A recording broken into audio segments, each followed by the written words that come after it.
Dios le bendiga. Dice en 1 Corintios, capítulo 5, verso 12: ¿Por qué voy a juzgar a los que están afuera? ¿No juzgáis vosotros de los que están dentro? Amén. En este versículo, Pablo sigue hablándole a la iglesia acerca de aquel caso de inmoralidad sexual que no había sido reprendido ni disciplinado, sino que se habían envanecido y lo habían aceptado como bueno y válido. Y Pablo les había dicho que no se juntaran con esas personas que haciendo lo malo se enorgullecían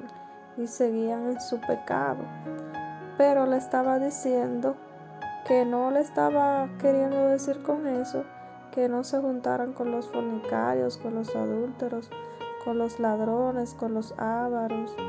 con todo tipo de personas que cometieran un pecado y que era incrédulo, porque si era así no se iban a poder juntar con nadie. Entonces la palabra de Dios no nos manda a nosotros alejarnos de la persona que no han conocido al Señor, que no han aceptado al Señor,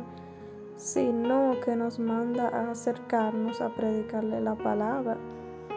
No debemos de compartir con ellos las mismas acciones,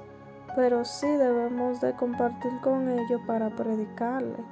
porque él dice que si le dice que no se junten con tales personas,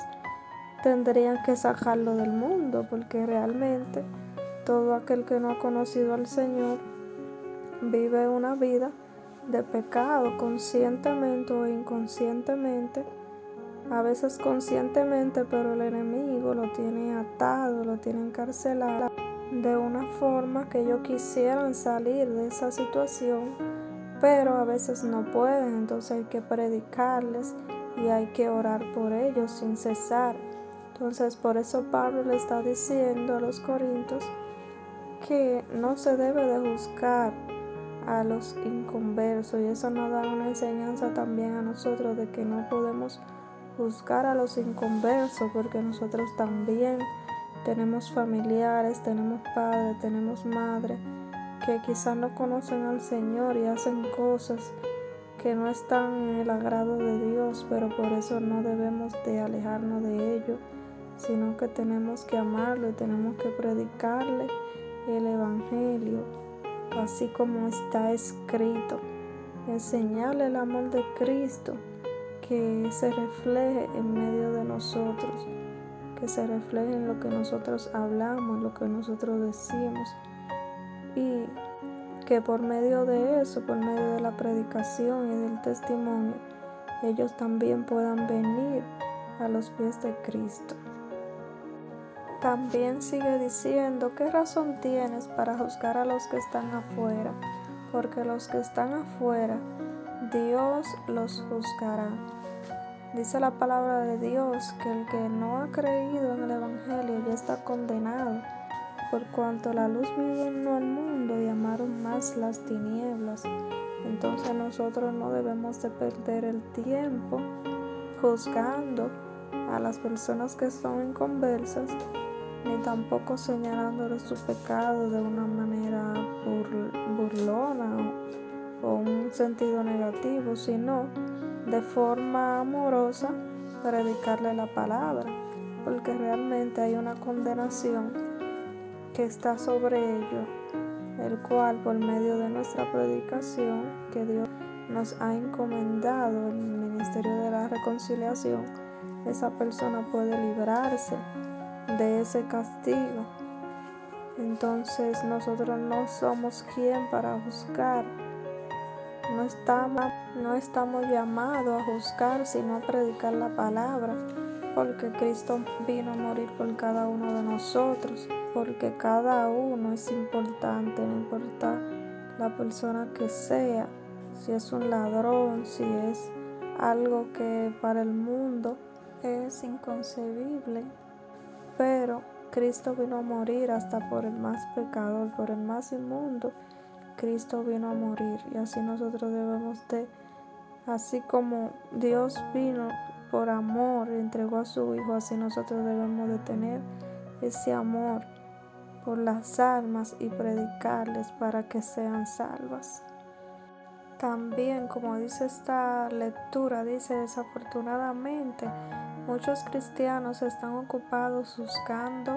a aquellos que están fuera de la iglesia y están ignorando la pureza dentro de la iglesia. Por eso dice la palabra de Dios que antes de nosotros juzgar, tenemos que mirarnos nosotros mismos, la paja de nuestro ojo, para entonces poder sacarle la paja del ojo de nuestro hermano. Aún dentro de la iglesia, dice en este capítulo, se está refiriendo ya a una inmoralidad sexual, a una forma de vida, a algo que se estaba aceptando públicamente, que no estaba de acuerdo con la voluntad de Dios. Pero aún así, la Biblia nos manda a cuidar lo que es la santidad de la iglesia y de